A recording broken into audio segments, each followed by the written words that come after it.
মহেন্দ্রক্ষণের জন্য আমরা সকাল থেকে অপেক্ষা করছি। আমরা আজকে আমাদের প্রধান অতিথির বক্তব্য শুনব। আপনাদের সকলের জ্ঞাতার্থে জানাতে চাই আমাদের প্রধান অতিথি অত্যন্ত শিশু বান্ধব।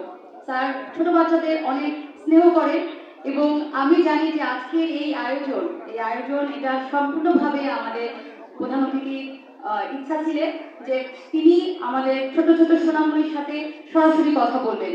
আমরা এখন সেই মুহূর্তে চলে এসেছি। আমরা এই মুহূর্তে আমাদের প্রধান অতিথির বক্তব্য শুনবো।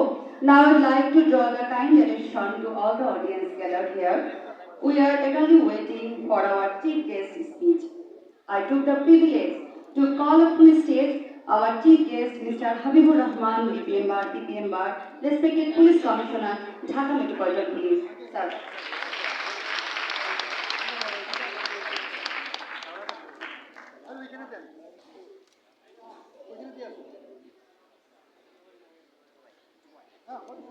Honorable President of the program, our special guest, Mr. Tomahidi Siguchi, Chief Representative, JICA Bangladesh, Mr. Yushihida Asado, Project Director, Dhaka Road Traffic Safety Project, and another one, Mr. Akifumi Yoshida, MD, Nippon Bangladesh Limited, Mr. Hirokazu Nipun Shuji, Director, Deccan Corporation, Dhaka, Ms. Tekarai Chaudhuri, Principal, Beganesa Loan School and College, and Professor Mr. Nasrul Rahman, Dr. National University of Technology, and officers from various units of Dhaka Metropolitan Police Traffic Divisions, their audience, and my dear friends from various media, electronics and print. A very good afternoon to you all.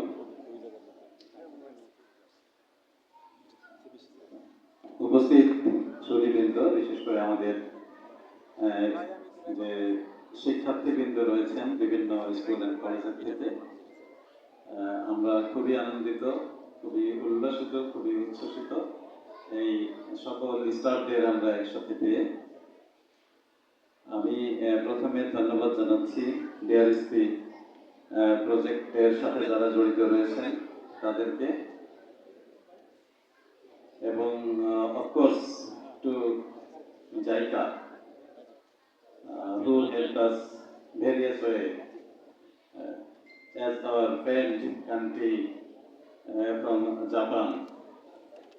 জাপানের শুধু JICA এটি নয়, আরো অনেক অনেক বড় project বাংলাদেশে রয়েছে, আমরা সেটা জানি। আমাদের যে স্পেশাল গেস্ট তিনি উল্লেখ করেছেন, আমরা ধন্যবাদ জানাচ্ছি। জাপান শুধু আমাদের এটি নয়, বিভিন্নভাবে আমাদের হেল্প করে থাকে, এবং আমাদের বাংলাদেশের উন্নয়ন সহযোগীদের ভিতরে আমি বলবো যে প্রথম জাপানের নাম আমরা উচ্চারণ করি, এবং জাপানের সাথে আমাদের বন্ধুত্বটা সেভাবে অটুট। আজকে আমাদের এই যে প্রজেক্ট, সেটিও আমাদের বিশেষ করে ঢাকা শহরের জন্য, ঢাকাবাসীর জন্য, ঢাকা মেট্রোপলিটন পুলিশের জন্য একটা অত্যন্ত গুরুত্বপূর্ণ। And for this reason, I want to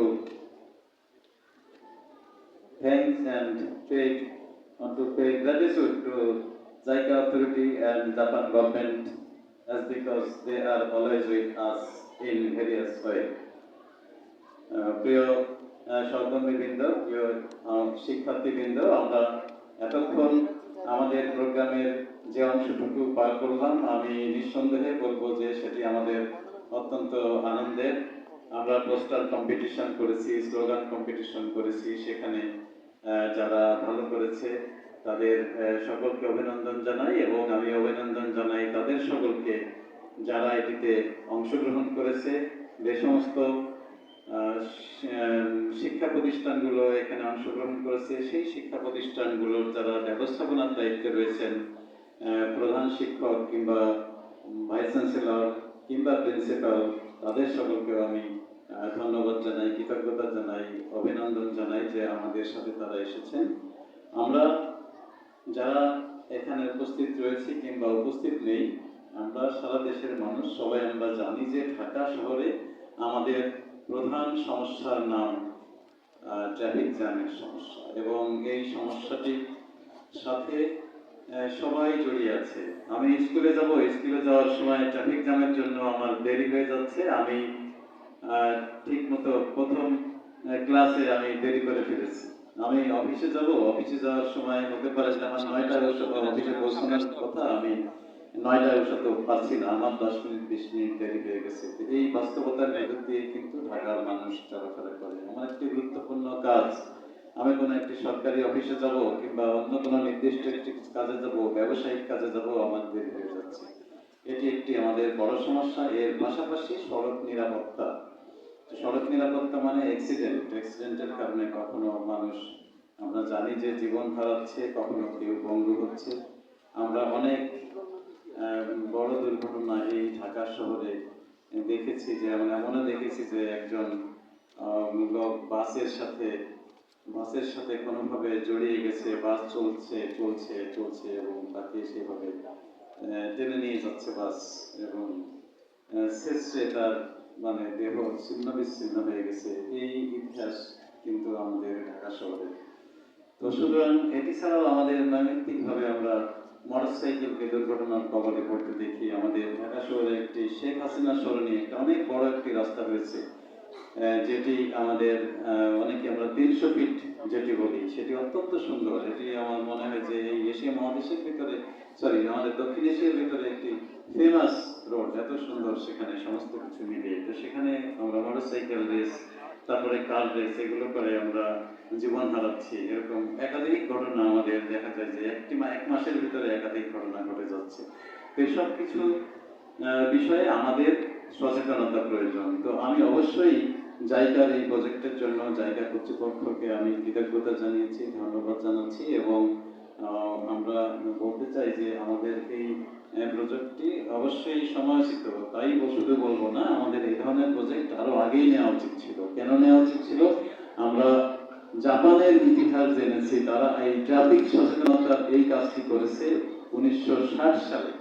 তার মানে আমাদের থেকে আরো 64 বছর আগে তারা তাদের কার্যক্রম শুরু করেছে, এবং এই কার্যক্রম শুরু করে তারা যেটি করতে পেরেছে, তাদের ওখানে কেউ আর এখন আইন অমান্য করে না।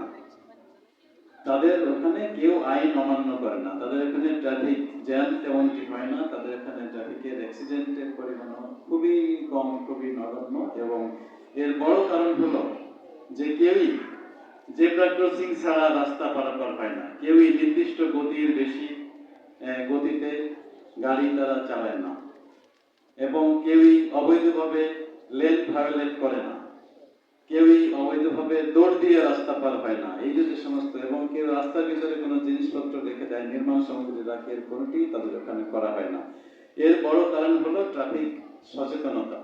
এবং এই সচেতনতার যে কাজটি, সেটির জন্য আমরা এখন কাজ শুরু করেছি। জাপান আমাদের সহযোগিতা করেছে জায়গার মাধ্যমে, এবং সেখানে আমাদের যে আজকে যারা পুরস্কার নিয়েছেন, স্লোগান কম্পিটিশন এবং আমাদের পোস্টার কম্পিটিশন, আমি এই যে যারা আজকে বিজয়ী হয়েছেন, পুরস্কার নিয়েছেন, আবারও তাদেরকে অভিনন্দন জানিয়ে বলছি, তারা কেবল এই পোস্টারের ভিতরেই সীমাবদ্ধ থাকবে না, তারা কেবল স্লোগানের ভিতরেই সীমাবদ্ধ থাকবে না। যে সমস্ত শিক্ষা প্রতিষ্ঠান থেকে তারা এসেছে, আমি বলবো যে প্রাথমিকভাবে তারা তাদের যে শিক্ষা প্রতিষ্ঠান রয়েছে, সেই শিক্ষা প্রতিষ্ঠানের সকলকে তারা সচেতন করে তুলবে যে ট্রাফিক আইন মানার বিষয়। আইন মানার যে বিষয়টি আমরা জানি যে পৃথিবীতে যদি আমরা চিন্তা করি যে মানুষ এবং পশু, আমরা যদি এই